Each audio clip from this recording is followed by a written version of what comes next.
Hey, this is Dennis Fassett, the Cashflow Mercenary. Welcome to week 4 of the Renegade blog. Last week we talked about the interesting story for the ages and how I bought my first rental property.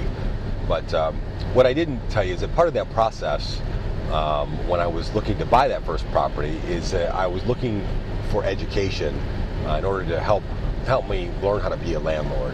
It's funny. I talk to people all the time about it, and they think that being a landlord is simple as putting an ad on Craigslist, renting your house out, going to buy a lease finding the lease online, or going to the office supply store, and that's really all there is to it. Well, I'm here to tell you it's a lot more complex than that if you want to do it right. It's a hell of a lot more complex than that if you want to do it right. So the first thing that I did before I even closed on my house is I started looking for courses or whatever I could take, seminars that I could take to help learn how to be a good landlord. Because the idea is that I wanted to get the positive cash flow day one when I closed on my house, or when I first rented my house. I don't want to screw around with having to learn how to be a landlord. I don't get any glory in warm fuzzies out of doing stuff myself like that. I just wanted to get my first positive cash flow check as fast as possible. So I looked all around and found a couple of really good seminars and courses to take that really unbelievably exponentially jump-started my landlording career. And I think that they were instrumental in letting me get to the point where I am right now, where the last 3 houses that I rented before I had been closed on them, and I had positive cash flow literally on day one after I closed, because I had them rented immediately. But I know that as real estate investors, we're entrepreneurs. We're used to doing stuff ourselves, and we're also really thick-headed sometimes, and we want to do stuff ourselves. And we're also really cheap to a large extent. We don't like to spend our money, and so I know a lot of people really are loath to buy seminars, loath to buy courses, because they're emotionally attached to their dollars. And I have to tell you, I am as well, but it was really beneficial to buy this education. Because let me ask you this: did you know in the state of Michigan that there's certain language that needs to be in your lease for it to be valid?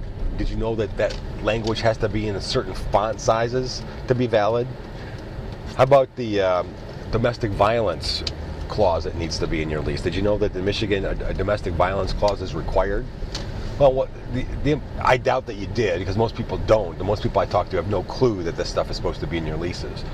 And the problem is that if you ever go to file eviction and your lease, you buy an off-the-shelf office supply rental contractor lease, and the judge takes a minute to look at your lease and finds out that it's not in compliance, he's going to throw your case out and tell you to go get a valid lease, go get it signed by the tenant, and then start your eviction action all over again, costing you an extra month at least, because it's going to take time to do all that kind of stuff. So the implications are huge of not having a lease that's in compliance with state law. And I got to be honest, and I'm going to be really totally blunt with you, is that I get questions all the time, people thinking that it's just all about the lease. Well, it's not about the lease. It's a big part of it. But and asking me if I'll share my lease with them. And it's like, no, I don't ever give my lease out, ever. And I won't give it to you. I won't give it to anybody, because I spend a substantial amount of time, effort, energy, and money on legal reviews, on making sure the thing is in compliance before I used it.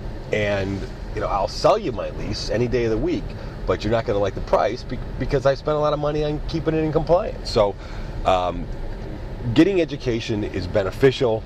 It'll do you good from the start, and it'll jumpstart your learning curve and get you to cash flow as soon as possible, because like I said, that's the name of the game, getting to cash flow as soon as possible. So I highly recommend that you seek out somebody in your local market, and if not in your local market, at least in your state, because the states have the rental laws are generally governed by the states, and if you get if you find somebody in your state that's in compliance and selling a lease or giving you a lease that's in compliance with your state law, you're generally okay.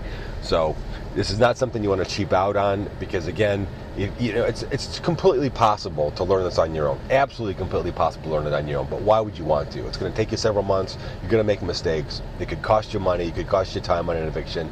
And really, it doesn't make financial sense to do this. You're much better off spending a couple, $300, $400, $500 on a seminar or a course that'll teach you how to be a landlord than waiting and foregoing that positive cash flow. Because if you're doing it right, you should be making $200 to $400 a month free positive cash flow every month. So the education is going to cost you maybe 2 months of your cash flow.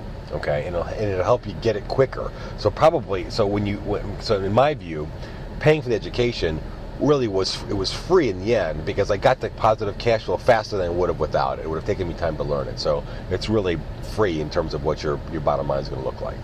This is Dennis Fassett, the Cash Flow Mercenary. Thanks again for tuning in, and we will talk again next week.